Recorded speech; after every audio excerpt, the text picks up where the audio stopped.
സ്വാഗതം ടോപ് 10ലേക്ക്. രാജ്യത്ത് വികസനത്തിന്റെ പുത്തൻ മാതൃക തീർക്കുകയാണ് വിഴിഞ്ഞം. MSCയുമായി കൈകോർക്കുമ്പോൾ അദാനി ഗ്രൂപ്പ് ഇന്ത്യയിലേക്ക് ആഗോള വിപണി കൂടി തുറന്നിടുന്നു. MSCയിലൂടെ പ്രധാന പോർട്ടായി വിഴിഞ്ഞം മാറിയാൽ അത് വലിയ അവസരങ്ങൾ ഉണ്ടാക്കും. വിഴിഞ്ഞത്തിന്റെ ആനുകൂല്യങ്ങൾ ലഭിക്കാൻ ചുറ്റുപാടുകൾ കൂടി വികസിക്കണം. അനുബന്ധ വികസനം യാഥാർത്ഥ്യമാക്കുകയാണ് സാമ്പത്തിക പ്രതിസന്ധികൾക്കിടയിലും സർക്കാർ നേരിടുന്ന വെല്ലുവിളി. ഇന്നത്തെ വാർത്തകൾ നമുക്ക് സമഗ്രമായി നോക്കാം. ആദ്യം 10 പ്രധാന വാർത്തകളിലേക്ക്.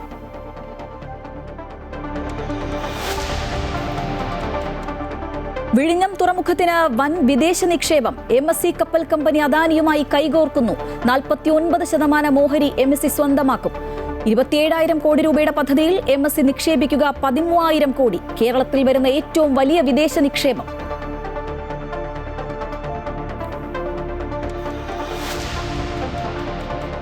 കോച്ചിംഗ് സെന്ററുകൾക്ക് പിടിവീഴുന്നു. ദേശീയ നിയമം കൊണ്ടുവരാൻ കേന്ദ്ര സർക്കാർ.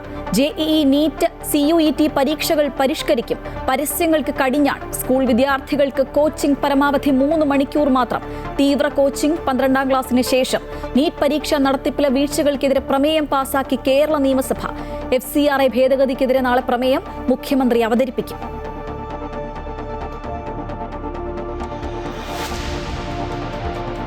സംസ്ഥാനത്ത് വൈദ്യുതി നിയന്ത്രണം തുടരും. കൂടുതൽ വൈദ്യുതി വാങ്ങാനുള്ള KSEBയുടെ നീക്കം ഫലം കണ്ടില്ല. ലോകകപ്പ് ഫുട്ബോൾ മത്സരങ്ങൾ മൂലം പീക്ക് ടൈമിന് പുറത്തും ഉപഭോഗം കുതിച്ചുയരുന്നു. 10 വർഷത്തിന് ശേഷം UDF ഭരിച്ചിരുന്ന കാലത്തെ പവർ കട്ട് തിരിച്ചുവരുന്നു എന്ന് CPM.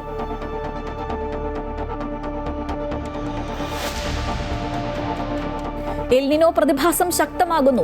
ജൂലൈയിലും രാജ്യത്ത് മഴ കുറയുമെന്ന മുന്നറിയിപ്പ്. ഉഷ്ണതരംഗത്തിൽ ചുട്ടുപൊള്ളി യൂറോപ്പ്. ഒരാഴ്ചക്കിടെ 1300-ലധികം ആളുകൾ മരിച്ചതായി കണക്കുകൾ. കേരളത്തിൽ ശക്തമായ മഴ തുടരുന്നു. കണ്ണൂർ, കാസർഗോഡ് ജില്ലകളിൽ നാളെയും ഓറഞ്ച് അലർട്ട്. കാസർഗോഡ് വിദ്യാഭ്യാസ സ്ഥാപനങ്ങൾക്ക് അവധി. അസമിലും അരുണാചലിലും പ്രളയഭീതി.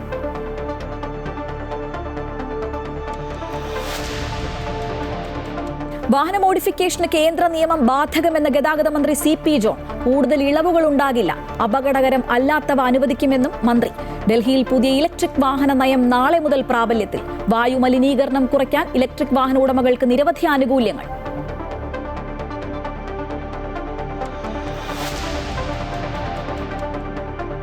ഓപ്പറേഷൻ തൂഫാന്റെ യോഗം വിളിക്കുന്ന പോലീസ് ഉദ്യോഗസ്ഥന്മാരാണ്.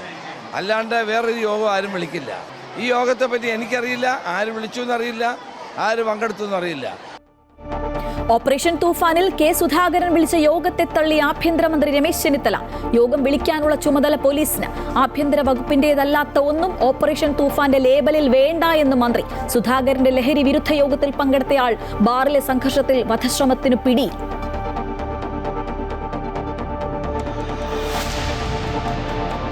ജന്മാവകാശ പൗരത്വം നിർത്തലാക്കാനുള്ള അമേരിക്കൻ പ്രസിഡന്റ് ഡൊണാൾഡ് ട്രംപിന്റെ ശ്രമത്തിന് തിരിച്ചടി. അമേരിക്കയിൽ ജനിക്കുന്ന വിദേശികളുടെ കുട്ടികൾക്ക് പൗരത്വം ലഭിക്കുന്നത് നിയന്ത്രിക്കാനുള്ള എക്സിക്യൂട്ടീവ് ഉത്തരവ് US സുപ്രീം കോടതി റദ്ദാക്കി. നടപടിയുമായി മുന്നോട്ടു പോകുമെന്ന് ട്രംപ്.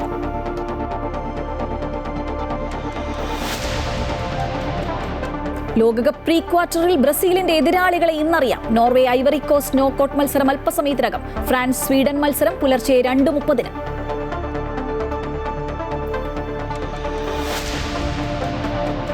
അയോധ്യ രാമക്ഷേത്ര പ്രവർത്തനങ്ങളുടെ ചുമതല ട്രസ്റ്റിനെന്നും വിശ്വ ഹിന്ദു പരിഷത്തിന് ഉത്തരവാദിത്തമില്ലെന്നും വർക്കിംഗ് പ്രസിഡന്റ് അലോക് കുമാർ. സംഭാവന ക്രമക്കേടിൽ SIT അടുത്തയാഴ്ച റിപ്പോർട്ട് സമർപ്പിക്കും. തട്ടിപ്പിൽ പങ്കില്ല എന്ന് ട്രസ്റ്റ് മുൻ ജനറൽ സെക്രട്ടറി ചമ്പത് റായ്. സംഭാവന കൈകാര്യം ചെയ്യുന്ന ജീവനക്കാരിൽ നിന്ന് വിശ്വാസവഞ്ചന ഉണ്ടായി എന്ന് മൊഴി.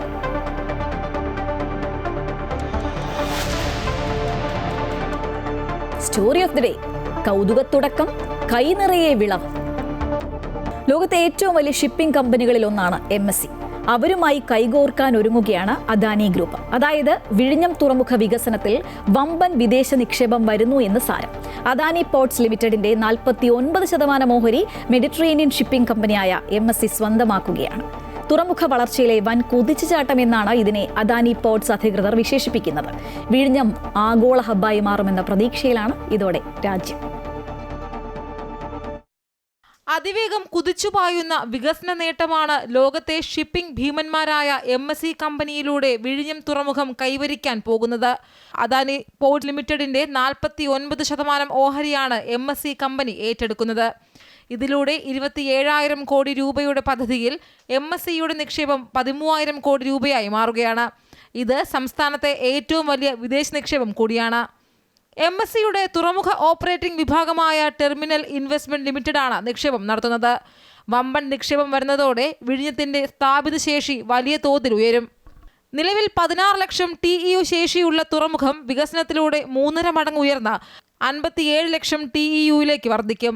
വിഴിഞ്ഞത്ത് കൂടുതൽ കണ്ടെയ്നറുകൾ എത്താനും പശ്ചാത്തല വികസനം കൂടുതൽ മികച്ചതാക്കാനും MSCയുമായുള്ള സഹകരണത്തിലൂടെ സാധിക്കും. നിലവിൽ തെക്ക് കിഴക്കൻ ഏഷ്യൻ രാജ്യങ്ങളിലെ തുറമുഖങ്ങൾ വഴി കടന്നുപോകുന്ന ചരക്കുകൾ ഇനി വിഴിഞ്ഞത്തേക്ക് വരും. ബംഗ്ലാദേശിൽ നിന്നുള്ള ചരക്കുകൾ വലിയ തോതിൽ തന്നെ വിഴിഞ്ഞത്തേക്ക് ആകർഷിക്കാനും കഴിയുമെന്ന് അദാനി പോർട്സ് അധികൃതർ ചൂണ്ടിക്കാട്ടി. വിഴിഞ്ഞത്തേക്ക് കൂടുതൽ കണ്ടെയ്നറുകൾ എത്തുന്നത് കേരളത്തിനും സാമ്പത്തികമായി വലിയ കുതിപ്പേകും. സംസ്ഥാന സർക്കാരിന് നികുതി ഇനത്തിലും ലാഭവിഹിതമായും വൻ വരുമാനമുണ്ടാകും. കേരളത്തിന്റെ സമ്പദ് വ്യവസ്ഥയ്ക്കും നേട്ടമാകുമെന്നാണ് വിലയിരുത്തൽ. അമൃത ന്യൂസ്, തിരുവനന്തപുരം.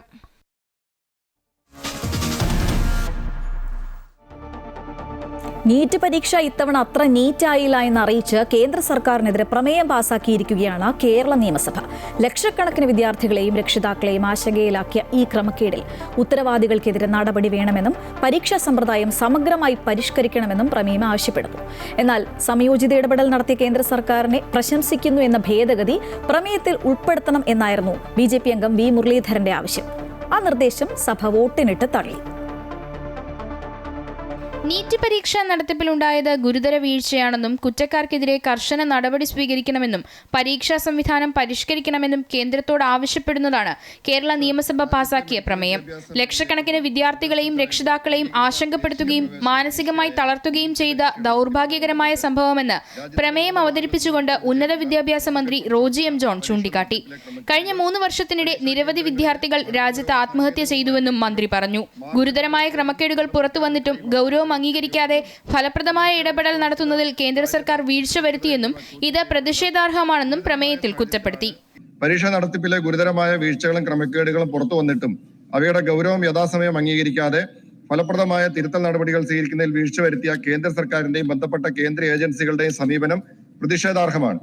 ഇത്തരം ആവർത്തിച്ചുണ്ടാകുന്ന സംഭവവികാസങ്ങൾ നിലവിലെ കേന്ദ്രീകൃത പരീക്ഷാ നടത്തിപ്പ് സംവിധാനത്തിന്റെ കാര്യക്ഷമത, ഉത്തരവാദിത്തം, വിശ്വാസ്യത എന്നിവയെക്കുറിച്ച് ഗൗരവമായ സംശയങ്ങൾ ഉയർത്തുന്നു. അതേസമയം ഏതാനും പേർ വരുത്തിയ വീഴ്ചയിൽ സംയോജിതമായ ഇടപെടൽ നടത്തിയ കേന്ദ്ര സർക്കാരിനെ പ്രശംസിക്കുന്നതായി പ്രമേയത്തിൽ ഉൾപ്പെടുത്തണമെന്ന് വി മുരളീധരൻ ആവശ്യപ്പെട്ടു.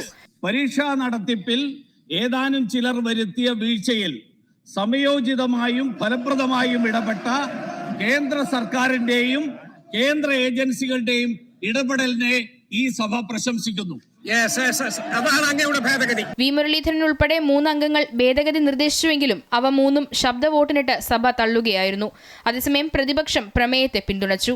അമൃത ന്യൂസ്, തിരുവനന്തപുരം. മുളച്ചു പൊന്തുന്ന കോച്ചിംഗ് സെന്ററുകൾ കാരണം പരീക്ഷകൾ മത്സരാധിഷ്ഠിതമാകുന്നുണ്ട്. അതിനാൽ തന്നെ കുട്ടികൾ അനുഭവിക്കുന്ന മാനസിക സമ്മർദ്ദവും ചില്ലറയല്ല. ഇതിനൊക്കെ തടയിടാൻ കോച്ചിംഗ് സെന്ററുകളുടെ പ്രവർത്തനങ്ങൾക്കായി ദേശീയ നിയമം കൊണ്ടുവരാൻ ഒരുങ്ങുകയാണ് കേന്ദ്ര സർക്കാർ. JEE, NEET, CUET പരീക്ഷകളിലെ പരിശീലനത്തിനും നിർണായക നിയമ പരിഷ്കാരം കൊണ്ടുവരാനാണ് നീക്കം. തെറ്റിദ്ധരിപ്പിക്കുന്ന ടോപ്പർ പരസ്യങ്ങൾക്കും നിയന്ത്രണമുണ്ടാകും.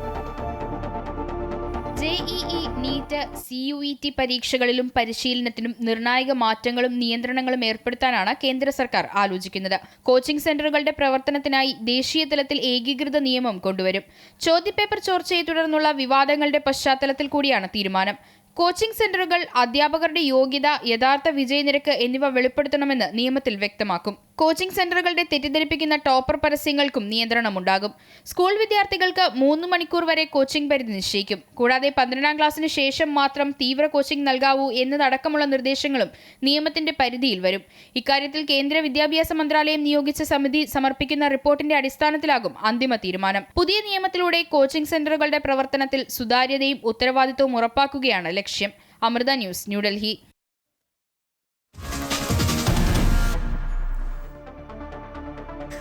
ഇപ്പോഴത്തെ ലോകകപ്പ് കാലത്തെ രസം കൊല്ലിയായ വൈദ്യുതി നിയന്ത്രണം ഇനിയിപ്പോൾ ജേതാക്കൾ കപ്പുയർത്തിയാലും തീരുമെന്ന് തോന്നുന്നില്ല.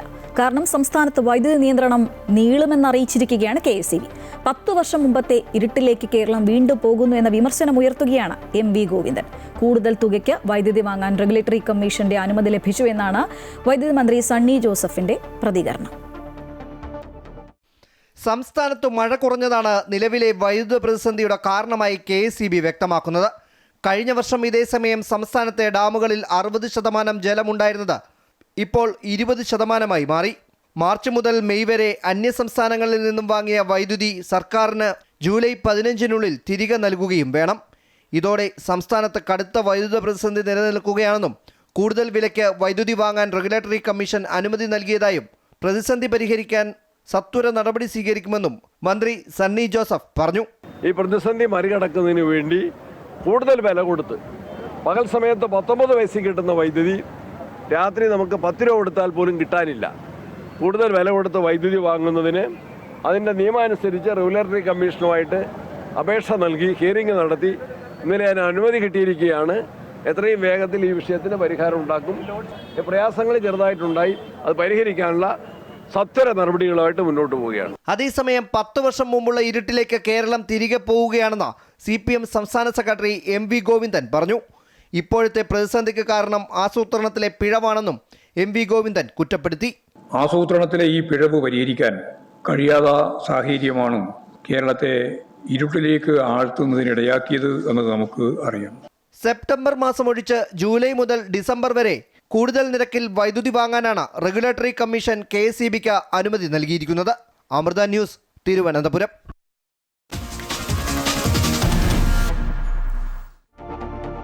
പസഫിക് സമുദ്രത്തിലെ എൽനിനോ പ്രതിഭാസം ശക്തമാകുന്നു. ജൂലൈ മാസത്തിലും രാജ്യത്ത് മഴ കുറയുമെന്നാണ് മുന്നറിയിപ്പ്.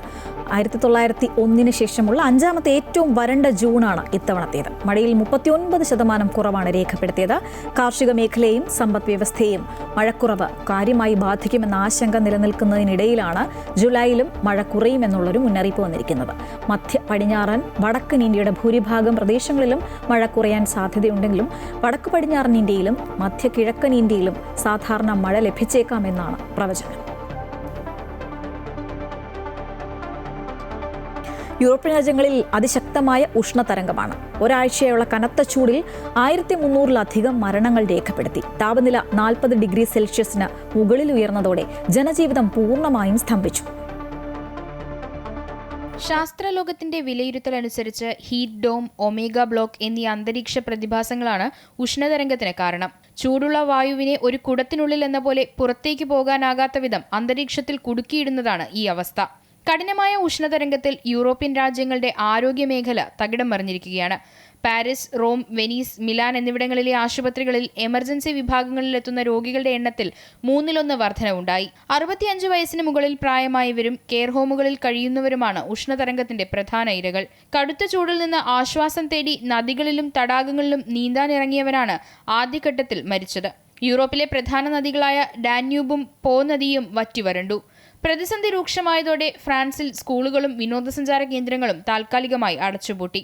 ഫ്രാൻസിനെ കൂടാതെ Germany, Britain, Poland, check republic, Netherlands എന്നീ രാജ്യങ്ങളെയും ഉഷ്ണതരംഗം അതിരൂക്ഷമായി ബാധിച്ചു. റോം, വെനീസ്, മിലാൻ ഉൾപ്പെടെയുള്ള 18 ഇറ്റാലിയൻ നഗരങ്ങളിൽ നിലവിൽ റെഡ് അലർട്ട് പ്രഖ്യാപിച്ചു. സ്പെയിൻ, ഇറ്റലി, ഗ്രീസ്, പോർച്ചുഗൽ തുടങ്ങിയ രാജ്യങ്ങൾ ശക്തമായ കാട്ടുതീ ഭീഷണിയിലുമാണ്. കടുത്ത ചൂട് യൂറോപ്പിന്റെ അത്യാധുനിക അടിസ്ഥാന സൗകര്യങ്ങളെയും തകർത്തു. ജർമ്മനിയിലെ പ്രശസ്തമായ ഓട്ടോബാൻ ഹൈവേയിൽ കോൺക്രീറ്റ് പാളികൾ ചൂടിൽ വിണ്ടുകീറി.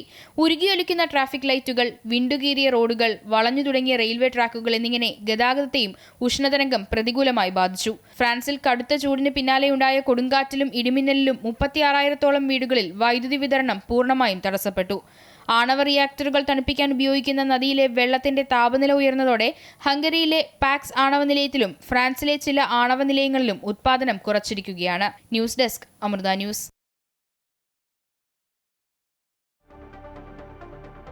അസം ഉൾപ്പെടെ വടക്ക് കിഴക്കൻ മേഖലയിൽ കനത്ത മഴ തുടർന്നു. അസമിൽ വീണ്ടും മിന്നൽ പ്രളയത്തിന് സാധ്യതയുണ്ട് എന്ന മുന്നറിയിപ്പ് നൽകി. സംസ്ഥാനത്ത് അതീവ ജാഗ്രതാ നിർദ്ദേശം നൽകിയതായി അധികൃതർ അറിയിച്ചു. കനത്ത മഴയിൽ ബ്രഹ്മപുത്ര നദി കരകവിഞ്ഞൊഴുകി. 6 ജില്ലകളിൽ വെള്ളപ്പൊക്കവും കനത്ത നാശനഷ്ടവും സംഭവിച്ചു. അസം, അരുണാചൽ പ്രദേശ് സംസ്ഥാനങ്ങളിലെ മുഖ്യമന്ത്രിമാരുമായി കേന്ദ്ര ആഭ്യന്തരമന്ത്രി അമിത്ഷാ ടെലിഫോണിൽ സംസാരിച്ച് സ്ഥിതിഗതികൾ വിലയിരുത്തി. സാധ്യമായ എല്ലാ സഹായവും ഉറപ്പാക്കുമെന്ന് കേന്ദ്ര സർക്കാർ വ്യക്തമാക്കി. സംസ്ഥാനത്ത് നാളെയും അതിശക്തമായ മഴ ലഭിക്കുമെന്ന് കേന്ദ്ര കാലാവസ്ഥാ വകുപ്പ് അറിയിച്ചു. കണ്ണൂർ, കാസർഗോഡ് ജില്ലകളിൽ ഓറഞ്ച് അലർട്ട് പ്രഖ്യാപിച്ചിട്ടുണ്ട്. ഇടിമിന്നലോടുകൂടിയ മഴയ്ക്കും മണിക്കൂറിൽ 40 മുതൽ 50 കിലോമീറ്റർ വരെ വേഗത്തിൽ കാറ്റിനും സാധ്യതയുള്ളതിനാൽ ജൂലൈ 2 വരെ മത്സ്യബന്ധനത്തിന് വിലക്ക് ഏർപ്പെടുത്തിയിട്ടുണ്ട്. കാസർഗോഡ് ജില്ലയിൽ വിദ്യാഭ്യാസ സ്ഥാപനങ്ങൾക്ക് നാളെ ജില്ലാ കളക്ടർ അവധി പ്രഖ്യാപിച്ചു. സംസ്ഥാനത്ത് 5 ദിവസം കൂടി ശക്തമായ മഴ തുടരുമെന്നാണ് കേന്ദ്ര കാലാവസ്ഥാ വകുപ്പ് അറിയിച്ചിട്ടുള്ളത്. ഇന്നും നാളെയും അതിശക്തമായ മഴ ലഭിക്കുമെന്നും മുന്നറിയിപ്പുണ്ട്. ഇടിമിന്നലിനും മണിക്കൂറിൽ 40 മുതൽ 50 കിലോമീറ്റർ വരെ വേഗത്തിൽ ശക്തമായ കാറ്റിനും സാധ്യതയുണ്ട്. ഇതേ തുടർന്ന് കണ്ണൂർ, കാസർഗോഡ് ജില്ലകളിൽ ഓറഞ്ച് അലർട്ട് പ്രഖ്യാപിച്ചു. പത്തനംതിട്ട, ആലപ്പുഴ ഉൾപ്പെടെ 10 ജില്ലകളിൽ യെല്ലോ അലർട്ടാണ്. മഹാരാഷ്ട്ര തീരം മുതൽ വടക്കൻ കേരള തീരം വരെ ന്യൂനമർദ്ദപാത്തി സ്ഥിതി ചെയ്യുന്നതാണ് കേരളത്തിൽ മഴ ശക്തമാകാൻ കാരണം. ശക്തമായ കാറ്റിന് സാധ്യതയുള്ളതിനാൽ ജൂലൈ 2 വരെ മത്സ്യബന്ധനത്തിന് വിലക്ക് ഏർപ്പെടുത്തിയിട്ടുണ്ട്. മണ്ണിടിച്ചിലിനുൾപ്പെടെ സാധ്യതയുള്ള പ്രദേശങ്ങളിൽ താമസിക്കുന്നവർ സുരക്ഷിതമായ സ്ഥലങ്ങളിലേക്ക് മാറി താമസിക്കണമെന്ന് നിർദ്ദേശമുണ്ട്. നാളെ കണ്ണൂർ, കാസർഗോഡ് ജില്ലകളിൽ ഓറഞ്ച് അലർട്ടാണ്. ആലപ്പുഴ, എറണാകുളം, തൃശൂർ, പാലക്കാട്, മലപ്പുറം, കോഴിക്കോട്, വയനാട് ജില്ലകളിൽ യെല്ലോ അലർട്ടും പ്രഖ്യാപിച്ചിട്ടുണ്ട്. വിവിധ ബ്യൂറോകൾക്കൊപ്പം അമൃത ന്യൂസ്, കോഴിക്കോട്. മഴ തുടങ്ങിയതോടെ ഇടുക്കി പീരുമേട് തേയിലത്തോട്ടം തൊഴിലാളികളുടെ ജീവിതം ദുരിതപൂർണമായി. ഏത് നിമിഷവും തകർന്നു വീഴാവുന്ന നിലയിലാണ് പൂട്ടിക്കിടക്കുന്ന തേയിലത്തോട്ടങ്ങളിലെ ലയങ്ങളുടെ അവസ്ഥ. കഴിഞ്ഞ ദിവസം പീരുമേട് ടീ കമ്പനിയിലെ 2 ലയങ്ങളുടെ മേൽക്കൂര തകർന്നു വീണു. പീരുമേട് താലൂക്കിൽ പൂട്ടിക്കിടക്കുന്ന തോട്ടങ്ങളിലെ ലയങ്ങളുടെ അറ്റകുറ്റപ്പണികൾ നടത്തിയിട്ട് വർഷങ്ങളായി. LDF സർക്കാരിന്റെ 2 ബജറ്റുകളിൽ ലയങ്ങളുടെ നവീകരണത്തിന് 20 കോടി രൂപ അനുവദിച്ചിരുന്നു. മനുഷ്യാവകാശ കമ്മീഷൻ ഇടപെട്ടതോടെ അടിയന്തര അറ്റകുറ്റപ്പണികൾക്കായി 33 ലക്ഷം രൂപയും അനുവദിച്ചു. ഇതിനായി എസ്റ്റിമേറ്റ് എടുത്തിട്ട് 2 വർഷമായി. എന്നിട്ടും ഒരു നടപടിയും ഉണ്ടായില്ല. മഴക്കാലമായതോടെ ഭീതിയിലാണ് തൊഴിലാളികൾ കഴിയുന്നത്. കഴിഞ്ഞ ദിവസം പീരുമേട് ടീ കമ്പനിയുടെ ലോണ്ടറി ഡിവിഷനിൽ 2 ലയങ്ങളുടെ മേൽക്കൂരകൾ തകർന്നു വീണു. ഭാഗ്യം കൊണ്ട് മാത്രമാണ് തൊഴിലാളികൾ പരുക്കേൽക്കാതെ രക്ഷപ്പെട്ടത്. ലയങ്ങളുടെ അവസ്ഥ താമസക്കാരെല്ലാം മാറിക്കൊണ്ടിരിക്കുകയാണ്. കെട്ടിടങ്ങൾ ഇടിഞ്ഞു വീണുകൊണ്ടിരിക്കുകയാണ്. മഴക്കാലത്ത് അതെ. ഇപ്പോൾ ഇന്നലെയും 2 വീട് ഇടിഞ്ഞു വീണു. മഴക്കാലം ശക്തമാകുന്നതുകൊണ്ട് ഈ കെട്ടിടങ്ങൾ നല്ലോണം ഇടിഞ്ഞു പോയി ജീവഹാനി തന്നെ സംഭവിക്കാൻ സാധ്യതയുണ്ട്. പക്ഷെ ആരും അത്ര ശ്രദ്ധിക്കുന്നില്ല. തൊഴിലാളിയുടെ കാര്യങ്ങൾ വരുമ്പോഴത്തേന് നേരത്തെ ഇലക്ഷൻ വരുമ്പോൾ ഉള്ള അന്വേഷണം മാത്രമേ ഉള്ളൂ. അത് കഴിഞ്ഞാൽ പിന്നെ ഇല്ല. 2000-ൽ തോട്ടം പൂട്ടിയതോടെ സംയുക്ത തൊഴിലാളി യൂണിയനുകൾ വീതിച്ചു നൽകിയ പ്ലോട്ടിലെ തേയിലക്കുളത്ത് നുള്ളിയാണ് തൊഴിലാളികൾ ഉപജീവനം നടത്തുന്നത്. മാറി താമസിക്കാനോ ലയങ്ങളുടെ അറ്റകുറ്റപ്പണികൾ നടത്താനോ ഇവർക്ക് മാർഗമില്ല. ഇത്തവണത്തെ ബജറ്റിൽ തോട്ടം മേഖലയെക്കുറിച്ച് ഒരു പരാമർശം പോലും ഇല്ലാത്തതിന്റെ നിരാശയിലുമാണ് തൊഴിലാളികൾ. MC Boban, Amrita news, Idukki. സഭയിൽ എന്നുമുണ്ടായി ഭരണപ്രതിപക്ഷ ബഹളം. മത്സ്യത്തൊഴിലാളികളുടെ സമാശ്വാസം നൽകുന്നതിലെ വീഴ്ച ചൂണ്ടിക്കാട്ടി അടിയന്തര പ്രമേയം അവതരിപ്പിക്കുന്നതിനിടെയായിരുന്നു ബഹളം. പ്രശ്നമായത് ഫിഷറീസ് മന്ത്രിക്ക് സംസാരിക്കാൻ കഴിവില്ലേ എന്ന പിണറായി വിജയന്റെ പരാമർശമാണ്. അപകീർത്തിപ്പെടുത്തുന്ന പരാമർശം പ്രതിപക്ഷ നേതാവ് നടത്തിയതിൽ മുഖ്യമന്ത്രി അടക്കം പ്രതിഷേധിച്ചു. അടിയന്തര പ്രമേയത്തിന് അനുമതിയും നൽകിയില്ല. പ്രതിഷേധിച്ച് പ്രതിപക്ഷം സഭ വിട്ടു. മത്സ്യമേഖല കടുത്ത അവഗണന നേരിടുന്നു എന്ന് ചൂണ്ടിക്കാട്ടി മുൻ ഫിഷറീസ് മന്ത്രി കൂടിയായ സജി ചെറിയാനാണ് അടിയന്തര പ്രമേയത്തിന് നോട്ടീസ് നൽകിയത്. മത്സ്യത്തൊഴിലാളികളുടെ സമാശ്വാസ പദ്ധതി അടക്കം താളം തെറ്റിയെന്നും പുനർഗേഹം പദ്ധതിയുടെ ഭാവി എന്താകും എന്നത് ആശങ്കപ്പെടുത്തുന്നുവെന്നും സജി ചെറിയാൻ പറഞ്ഞു. സമ്പാദ്യ സമാശ്വാസ പദ്ധതി പ്രകാരം ഗുണഭോക്തൃ വിഹിതം, സംസ്ഥാന സർക്കാർ വിഹിതം, കേന്ദ്ര സർക്കാർ വിഹിതം എന്നിവ തുല്യമായി സംയോജിപ്പിച്ചാണ് 6000 രൂപ നൽകുന്നത്. എന്നാൽ ഈ സീസണിൽ ഈ ആനുകൂല്യം അവർക്ക് നൽകിയില്ല എന്നതാണ് ഈ പ്രമേയത്തിന്റെ കാരണം. ഇപ്പൊ അങ്ങ് പറഞ്ഞതുപോലെ 1500 രൂപ കൊടുത്തത് അവരുടെ വിഹിതം മാത്രമാണ്. എന്നാൽ സമാശ്വാസത്തിന്റെ ആദ്യ ഗഡു വിതരണം ചെയ്തുവെന്നും സാധാരണ ജൂലൈ, ഓഗസ്റ്റ് മാസങ്ങളിലാണ് ധനസഹായം മത്സ്യത്തൊഴിലാളികൾക്ക് നൽകുന്നതെന്നും ഫിഷറീസ് മന്ത്രി VE അബ്ദുൽ ഗഫൂർ മറുപടി പറഞ്ഞു. അതിൽ 1500 രൂപയാണ് ആദ്യ ഗഡുവായി നൽകാനുള്ളത്. ആ 1500 രൂപ ഇപ്പോൾ ഏകദേശം നൽകിക്കൊണ്ടിരിക്കുകയാണ് സാർ. 3 ജില്ലകളിൽ അത് പൂർത്തിയായിട്ടുണ്ട്. ആലപ്പുഴ, എറണാകുളം, കോഴിക്കോട് ജില്ലകളിൽ അത് പൂർത്തിയായിട്ടുണ്ട്. ബാക്കിയുള്ള ജില്ലകളിൽ ഈ വരുന്ന ദിവസങ്ങളിൽ അത് പൂർത്തിയാവുകയും ചെയ്യും സാർ. ഇതിനിടെ ഫിഷറീസ് മന്ത്രിക്ക് മറുപടി പറയാൻ കഴിവില്ല എന്ന തരത്തിൽ പ്രതിപക്ഷ നേതാവ് അപകീർത്തി പരാമർശം നടത്തിയെന്ന് ആരോപിച്ച് ഭരണപക്ഷ നിരയിൽ നിന്ന് ബഹളമുണ്ടായി. മുഖ്യമന്ത്രി VD സതീശൻ ഉൾപ്പെടെ രംഗത്ത് വന്നു. മുതിർന്ന അംഗമായ പ്രതിപക്ഷ നേതാവിൽ നിന്നുണ്ടാകാൻ പാടില്ലാത്ത പരാമർശമാണെന്നും സഭാരേഖകളിൽ നിന്ന് നീക്കം ചെയ്യണമെന്നും മുഖ്യമന്ത്രി ആവശ്യപ്പെട്ടു. അത് ഒരിക്കലും അങ്ങയെ പോലുള്ള ഒരാൾ ആ ഫിഷറി മന്ത്രിയെ അപകീർത്തിപ്പെടുത്തുന്ന തരത്തിൽ അങ്ങ് ഇവിടെ ഈ സഭയിൽ നടത്തിയ പരാമർശം അങ്ങ് പിൻവലിക്കുമെന്നാണ് ഞാൻ കരുതുന്നത്. അല്ലെങ്കിൽ ബഹുമാനപ്പെട്ട സ്പീക്കർ അത് സഭാ നടപടികളിൽ നിന്ന് നീക്കം ചെയ്യണം. എന്നാൽ താൻ ഫിഷറീസ് മന്ത്രിയെ അപകീർത്തിപ്പെടുത്താൻ ശ്രമിച്ചിട്ടില്ലെന്നും മറ്റൊരു മന്ത്രി ഇടയ്ക്ക് കയറി സംസാരിച്ചതിലെ അപാകത ചൂണ്ടിക്കാട്ടുക മാത്രമാണ് ഉണ്ടായതെന്നും പിണറായി വിജയൻ വ്യക്തത വരുത്തി. ഞാൻ ഫിഷറീസ് മന്ത്രിക്ക് കഴിവില്ല എന്ന് പറഞ്ഞിട്ടില്ല. അദ്ദേഹം നല്ല കഴിവുറ്റ ഒരാളാണെന്നുള്ള അഭിപ്രായക്കാരനാണ് ഞാൻ. പക്ഷെ അദ്ദേഹം ഒരു പുതിയ മന്ത്രിയാണ് എന്നുള്ളത് കൊണ്ട് നേരത്തെ മന്ത്രിയായിരുന്ന ഒരാൾ ഇപ്പൊ പുതുതായിട്ട് വന്നയാൾക്ക് കഴിവില്ല എന്ന് സ്ഥാപിക്കാൻ ശ്രമിക്കുമാറുള്ള ഒരു ഇടപെടൽ വന്നു. ബജറ്റിൽ പോലും മത്സ്യമേഖല കടുത്ത അവഗണനയാണ് നേരിട്ടതെന്നും ഇടത് സർക്കാർ നടപ്പാക്കിയ പല പദ്ധതികളിൽ നിന്നും UDF പിന്നോട്ട് പോവുകയാണെന്നും പ്രതിപക്ഷം ആരോപിച്ചു. അടിയന്തര പ്രമേയത്തിന് അനുമതി നിഷേധിച്ചതോടെ പ്രതിപക്ഷം വാക്കൌട്ട് നടത്തി. അമൃത ന്യൂസ്, തിരുവനന്തപുരം. വാഹനത്തിൽ എന്തൊക്കെ മോഡിഫിക്കേഷൻ വരുത്താം? അക്കാര്യത്തിൽ വ്യക്തത വരുത്തിയിരിക്കുകയാണ് ഗതാഗത വകുപ്പ് മന്ത്രി CP ജോൺ. അപകടകരമല്ലാത്ത മോഡിഫിക്കേഷൻ, അതായത് കളർ കോഡ്, അപകടകരമല്ലാത്ത ഫിറ്റിംഗ്സ് എന്നിവ പ്രശ്നമല്ല. അതേസമയം അമിതമായ ലൈറ്റും ശബ്ദവും ഒക്കെ അനുവദിക്കാനാകില്ല എന്ന് ഗതാഗത മന്ത്രി തീർത്തു പറഞ്ഞു. മോഡിഫിക്കേഷനുകൾ അനുവദിക്കുന്ന കാര്യത്തിലും നേരത്തെ പറഞ്ഞതുപോലെ കേന്ദ്രത്തിൻ്റെതായിട്ടുള്ള നിയമാവലികൾ നമുക്ക് ബാധകമാണ് എങ്കിൽ പോലും അപകടകരമല്ലാത്ത മോഡിഫിക്കേഷൻ, അതിൽ പ്രത്യേകിച്ച് അമിതമായ വെളിച്ചവും ശബ്ദവും പുറത്തേക്ക് വരുന്ന തരത്തിലുള്ള മോഡിഫിക്കേഷൻ അംഗീകരിക്കാൻ സാധ്യമല്ല. എന്നാൽ കളർ കോഡിന്റെ കാര്യത്തിൽ, അതുപോലെ തന്നെ അപകടകരമല്ലാത്ത ഫിറ്റിംഗ്സ് വെക്കുന്ന കാര്യത്തിൽ, വാഹനത്തിന്റെ പുറത്തേക്ക് തുറച്ചു നിൽക്കാത്ത തരത്തിലുള്ള കാര്യങ്ങൾ പിടിപ്പിക്കുന്ന കാര്യത്തിലൊക്കെയുള്ള മോഡിഫിക്കേഷൻസിനെ കുറിച്ച് വിശദമായിട്ട് നമ്മൾ ചർച്ച ചെയ്തുകൊണ്ടിരിക്കുകയാണ്. ഡൽഹി അനുഭവിക്കുന്ന പ്രധാന പ്രശ്നങ്ങളിൽ ഒന്നാണ് വായു മലിനീകരണം. അതിനൊരു പരിഹാരം തേടുകയാണ് സർക്കാർ. അതിനായി പുതിയ ഇലക്ട്രിക് വാഹന നയം നാളെ മുതൽ പ്രാബല്യത്തിലാവുകയാണ്. ഇലക്ട്രിക് വാഹന ഉടമകൾക്ക് നിരവധി ആനുകൂല്യങ്ങൾ ഇതിലൂടെ കിട്ടും. ഇരുചക്ര, മുച്ചക്ര വാഹനങ്ങൾ പൂർണ്ണമായും ഇലക്ട്രിക്കാക്കാൻ കർശന നിയമങ്ങളുമുണ്ട്. ഡൽഹിയിൽ വായുമലിനീകരണം കുറയ്ക്കുക എന്ന പ്രധാനപ്പെട്ട ലക്ഷ്യത്തോടെ ആവിഷ്കരിച്ച ഇലക്ട്രിക് വാഹന നയത്തിന് സർക്കാർ അംഗീകാരം നൽകിയിരുന്നു. 15,000 കോടി രൂപയാണ് ഇതിനായി മാറ്റിവെച്ചത്. നാളെ മുതൽ പ്രാബല്യത്തിൽ വരുന്ന പുതിയ നയം 2030 മാർച്ച് 31 വരെ തുടരാനാണ് നിലവിലെ തീരുമാനം. അടുത്ത 4 വർഷക്കാലം നഗരത്തിൽ ഇലക്ട്രിക് വാഹനങ്ങളുടെ ഉപയോഗം പ്രോത്സാഹിപ്പിക്കുന്നതിനാകും 15,000 കോടി രൂപ ചിലവിടുക. 30 ലക്ഷം വരെ വിലയുള്ള ഇലക്ട്രിക് കാറുകൾക്ക് നികുതിയിലും രജിസ്ട്രേഷൻ ഫീസിലും ഇളവ് നൽകുമെന്ന് ഡൽഹി മുഖ്യമന്ത്രി രേഖ ഗുപ്ത അറിയിച്ചു. 2027 ജനുവരി 1 മുതൽ പുതുതായി രജിസ്റ്റർ ചെയ്യുന്ന മുച്ചക്ര വാഹനങ്ങളും N1 ട്രക്കുകളും പൂർണ്ണമായും ഇലക്ട്രിക് ആയിരിക്കണം.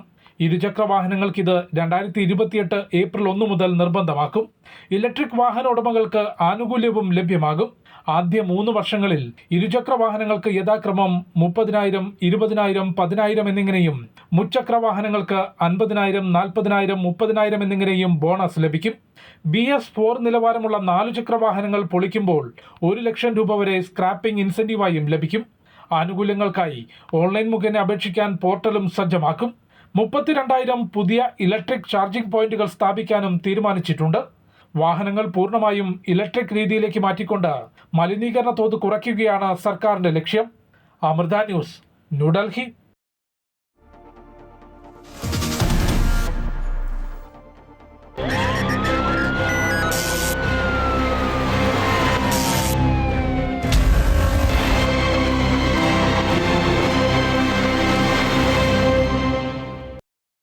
ഓപ്പറേഷൻ തൂഫാന്റെ പേരിൽ കെ സുധാകരൻ MP കൊച്ചിയിൽ വിളിച്ച യോഗത്തെ തള്ളി ആഭ്യന്തരമന്ത്രി രമേശ് ചെന്നിത്തല. യോഗം വിളിക്കാനുള്ള ചുമതല പോലീസ് ഉദ്യോഗസ്ഥർക്കാണ്. അല്ലാത്ത യോഗങ്ങൾ ഓപ്പറേഷൻ തൂഫാന്റെ തലയിൽ കെട്ടിവെക്കേണ്ട എന്നും മന്ത്രി പറഞ്ഞു. കൊച്ചിയിലെ ക്രിമിനൽ കേസ് പ്രതികളും ഗുണ്ടാ തലവന്മാരും കെ സുധാകരൻ നേതൃത്വം നൽകിയ യോഗത്തിൽ പങ്കെടുത്തതാണ് പാർട്ടിക്കുള്ളിൽ അസംതൃപ്തി ഉണ്ടാക്കിയത്. ആഭ്യന്തര വകുപ്പും എക്സൈസ് വകുപ്പും നടപ്പിലാക്കുന്ന ഓപ്പറേഷൻ തൂഫാൻ, ഓപ്പറേഷൻ തണ്ടർ പരിപാടികൾക്ക് പിന്തുണ എന്ന പേരിലാണ് കെ സുധാകരൻ MPയുടെ നേതൃത്വത്തിൽ കൊച്ചിയിൽ യോഗം നടന്നത്. കൊച്ചിയിലെ യോഗത്തിൽ കുപ്രസിദ്ധ ക്രിമിനലുകളും ഗുണ്ടാ നേതാക്കളുമാണ് പങ്കെടുത്തത്.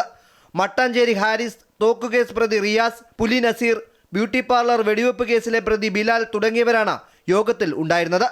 യോഗത്തിൽ പങ്കെടുത്ത മട്ടാഞ്ചേരി സ്വദേശി ഷിബു ബാറിൽ വെച്ച് വയോധികനെ മർദ്ദിച്ച കേസിൽ ഇന്നലെ അറസ്റ്റിലായിരുന്നു. ഇയാൾ നിരവധി ക്രിമിനൽ കേസുകളിലും പ്രതിയാണ്. യോഗത്തിന്റെ ദൃശ്യങ്ങൾ പുറത്തു വന്നതോടെ കെ സുധാകരൻ തൂഫാൻ യോഗം വിളിച്ചതിനെ മന്ത്രി രമേശ് ചെന്നിത്തല തള്ളി.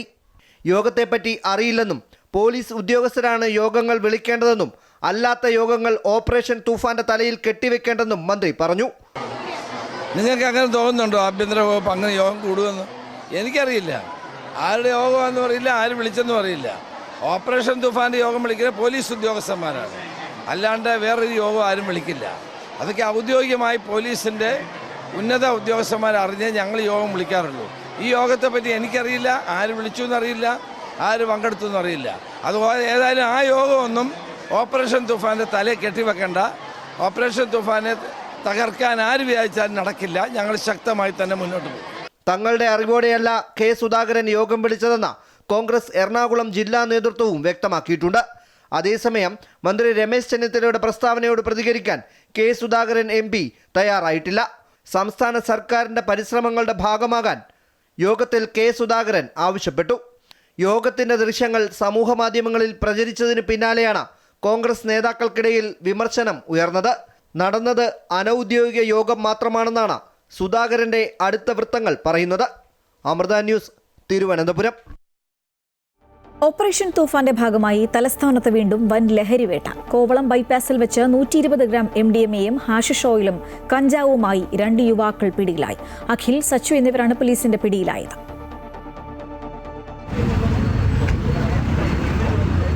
ലഹരിമരുന്ന് കടത്താൻ ശ്രമിക്കുന്നതിനിടെ പോലീസിനെ വെട്ടിച്ച് രക്ഷപ്പെടാൻ നോക്കിയ പ്രതികളെ സിറ്റി ഡാൻസ് ഓഫ് സംഘവും പോലീസും ചേർന്ന് സാഹസികമായാണ് കീഴ്പ്പെടുത്തിയത്.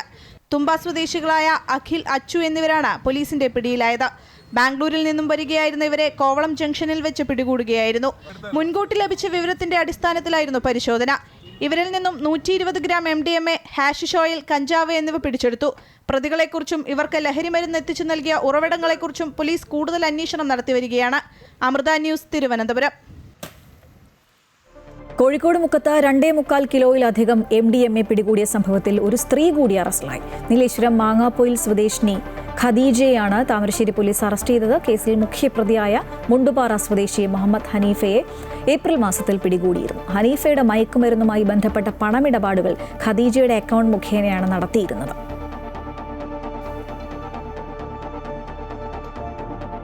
വ്യാജ ലഹരിവിരുദ്ധ സംഘടനയുടെ സംസ്ഥാന പ്രസിഡന്റ് ചമഞ്ഞ് മയക്കുമരുന്ന് കച്ചവടം നടത്തിവന്ന യുവാവ് പിടിയിലായി. പത്തനംതിട്ട എഴുമറ്റൂർ കൈമല സ്വദേശി ഷെർഫിൻ സെബാസ്റ്റ്യനെയാണ് MDMAയുമായി ഡാൻസ് ഓഫ് സംഘവും പെരുമ്പട്ടി പോലീസും ചേർന്ന് പിടികൂടിയത്. ഓപ്പറേഷൻ തൂഫാന്റെ ഭാഗമായി ജില്ലാ പോലീസ് മേധാവിക്ക് ലഭിച്ച രഹസ്യവിവരത്തെ തുടർന്ന് പ്രതിയുടെ വീട്ടിൽ നടത്തിയ പരിശോധനയിലാണ് മയക്കുമരുന്ന് കണ്ടെടുത്തത്. ഇയാളുടെ മുറിയിൽ നിന്നും മയക്കുമരുന്ന് ഉപയോഗിക്കാനുള്ള ഉപകരണങ്ങളും പോലീസ് കസ്റ്റഡിയിലെടുത്തു. Anti drugs movement in nation എന്ന സംഘടനയുടെ സംസ്ഥാന പ്രസിഡന്റാണ് താനെന്ന് വ്യക്തമാക്കുന്ന ഐഡന്റിറ്റി കാർഡും ഇയാളിൽ നിന്ന് കണ്ടെടുത്തു. നാട്ടിൽ ലഹരി വിരുദ്ധ പ്രവർത്തകൻ എന്ന വ്യാജേനയായിരുന്നു ഇയാളുടെ മയക്കുമരുന്ന് കച്ചവടം.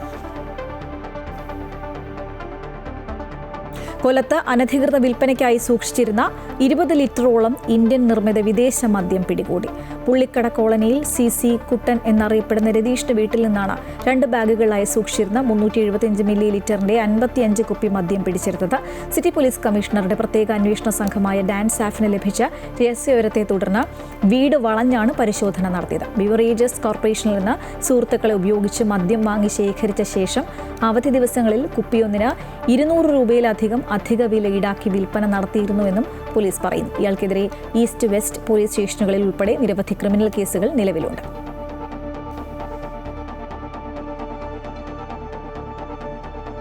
ലഹരിക്ക് വേണ്ടി അണലിക്കുഞ്ഞുങ്ങളെ കൊണ്ട് നാവിൽ കൊത്തിക്കുന്ന പാർലറുകൾ ഉണ്ട് എന്ന പ്രസ്താവന തിരുത്തി ആഭ്യന്തരമന്ത്രി രമേശ് ചെന്നിത്തല.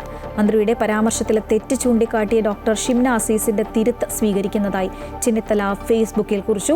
വിഷപ്പാമ്പുകളെ കൊത്തിച്ച് ലഹരി ഉപയോഗിക്കുന്നു എന്നാണ് ഉദ്ദേശിച്ചതെന്നും ചെറിയ അണലികളെന്ന് പറഞ്ഞത് വസ്തുതാപരമായി ശരിയല്ലെന്നും ചെന്നിത്തല കുറിച്ചു. ഷിംന അസീസിനെ തൂഫാൻ വാറിയറാകാനും മന്ത്രി ക്ഷണിച്ചു. ലഹരിക്കായി പാമ്പുകൾ ഉപയോഗിക്കുന്ന കേന്ദ്രങ്ങൾ കേരളത്തിലുണ്ട് എന്നത് ഗൗരവകരമാണെന്നും അദ്ദേഹം പറഞ്ഞു. കൊല്ലം തേവരക്കരയിൽ ബാറിൽ മദ്യപിക്കാനെത്തിയവരും ജീവനക്കാരും തമ്മിൽ കൂട്ടത്തല്ല്. കഴിഞ്ഞ 27-ാം തീയതി രാത്രിയിലായിരുന്നു ബാറിനുള്ളിൽ സംഘർഷമുണ്ടായത്.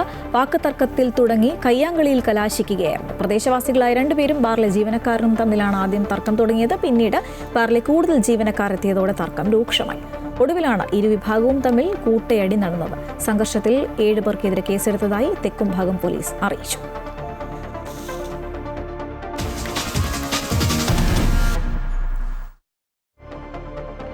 ജന്മാവകാശ പൗരത്വം നിർത്തലാക്കാനുള്ള അമേരിക്കൻ പ്രസിഡന്റ് ഡൊണാൾഡ് ട്രംപിന്റെ ശ്രമത്തിന് തിരിച്ചടി.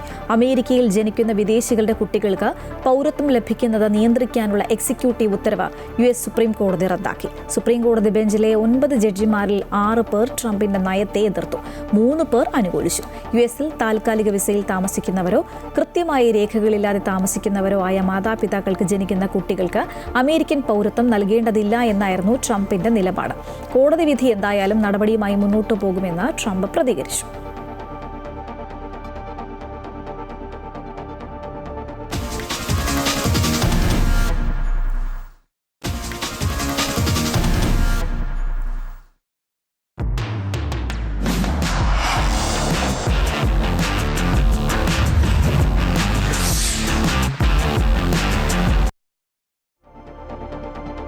ലോകകപ്പ് പ്രീ ക്വാർട്ടറിൽ ബ്രസീലിന്റെ എതിരാളികളെ ഇന്നറിയാം. നോർവേ ഐവറി കോസ്റ്റ് നോക്കൌട്ട് മത്സരം അല്പസമയത്തിനകം തന്നെ തുടങ്ങും. നോക്കൌട്ടിൽ കരുത്തരായ ഫ്രാൻസ് സ്വീഡൻ മത്സരം പുലർച്ചെ 2:30-നാണ്. ഫ്രാൻസിന്റെ കിലിയൻ എംബാപ്പെ ഗോൾ വേട്ടയിൽ മെസ്സിക്ക് തൊട്ടു പിന്നിലുണ്ട്. ലോകകപ്പിൽ ക്യാപ്റ്റൻ കിലിയൻ എംബാപ്പയുടെ നേതൃത്വത്തിലുള്ള ഫ്രഞ്ച് പട മികച്ച ഫോമിലാണ്. ഗ്രൂപ്പ് ഐയിൽ കളിച്ച 3 മത്സരങ്ങളും വിജയിച്ച് ഗ്രൂപ്പിൽ ഒന്നാമതായാണ് നോക്കൌട്ട് റൗണ്ടിലേക്ക് പ്രവേശിച്ചത്. ടൂർണമെന്റിൽ ഇതുവരെ ഫ്രാൻസ് ടീം നടത്തിയത് ശ്രദ്ധേയമായ മുന്നേറ്റങ്ങളാണ്. സെനഗലിനെ 3-1-നാണ് ഫ്രാൻസ് തോൽപ്പിച്ചത്. 3-0-നാണ് ഇറാഖിനെതിരെ ഫ്രാൻസ് വിജയിച്ചത്. നോർവേയെ തോൽപ്പിച്ചത് 4-1-നും. ഔസ്മാൻ ഡെംബെലെ ഈ മത്സരത്തിൽ തകർപ്പൻ ഹാട്രിക് നേടി. 2018-ലെ ചാമ്പ്യന്മാരായ ഫ്രാൻസ് 2022-ലും ഫൈനലിൽ എത്തിയിരുന്നു. ചരിത്രത്തിലാദ്യമായി തുടർച്ചയായ 3ാമതൊരു ഫൈനലിൽ എത്തുകയെന്ന വലിയ ലക്ഷ്യവുമായാണ് ഫ്രഞ്ച് പട ഈ ലോകകപ്പിൽ ബൂട്ടണിഞ്ഞിരിക്കുന്നത്. കിലിയൻ എംബാപ്പെ ഗോൾവേട്ടയിൽ മെസ്സിക്ക് തൊട്ടുപിന്നിലുണ്ട്. അതേസമയം ഗ്രഹാം പോട്ടറിന്റെ കീഴിൽ കളിക്കുന്ന സ്വീഡൻ ഗ്രൂപ്പ് F-ലെ മത്സരങ്ങൾ പൂർത്തിയാക്കി 3ാം സ്ഥാനക്കാരായാണ് നോക്കൌട്ടിലെത്തിയത്. ട്യൂണീഷ്യയെ സ്വീഡൻ തോൽപ്പിച്ചത് 5-1-നാണ്. യാസിൻ അയാരി ഇരട്ട ഗോളുകൾ നേടിയപ്പോൾ അലക്സാണ്ടർ ഇസാക്, വിക്ടർ ഗോക്രിയസ് എന്നിവരും മികച്ച പ്രകടനം കാഴ്ചവെച്ചു. എന്നാൽ 5-1-ന് നെതർലൻഡ്സിനോട് സ്വീഡൻ തോറ്റത് ക്ഷീണമുണ്ടാക്കി. ഗ്രൂപ്പിലെ അവസാന മത്സരത്തിൽ സ്വീഡൻ ജപ്പാൻ മത്സരം 1-1-ന് സമനിലയിൽ പിരിഞ്ഞു. യൂറോപ്പിലെ ഏറ്റവും മികച്ച മുന്നേറ്റ നിര ജോഡികളായ ആഴ്സണലിന്റെ വിക്ടർ ഗ്യോക്രസ്, ലിവർപൂളിന്റെ അലക്സാണ്ടർ ഇസാക് എന്നിവരാണ് ടീമിന്റെ കരുത്ത്. കൂടാതെ ആന്റണി എലങ്ക, ലൂക്കാസ് ബെർഗ്വാൾ എന്നിവരും ശ്രദ്ധേയമായ പ്രകടനം പുറത്തെടുക്കുന്നു. ലോകകപ്പിലെ ശക്തരായ ടീമിലൊന്നാണ് ഫ്രാൻസ്. എങ്കിലും സ്വീഡനെ കുറച്ചു കാണാനാവില്ല. കരുത്തുള്ള മുന്നേറ്റ നിരയെ പ്രതിരോധിക്കാനുള്ള അടവ് ആവനാഴിയിൽ നിറച്ചാണ് ഫ്രാൻസ് കളത്തിലിറങ്ങുന്നത്. Sports desk, Amrita news.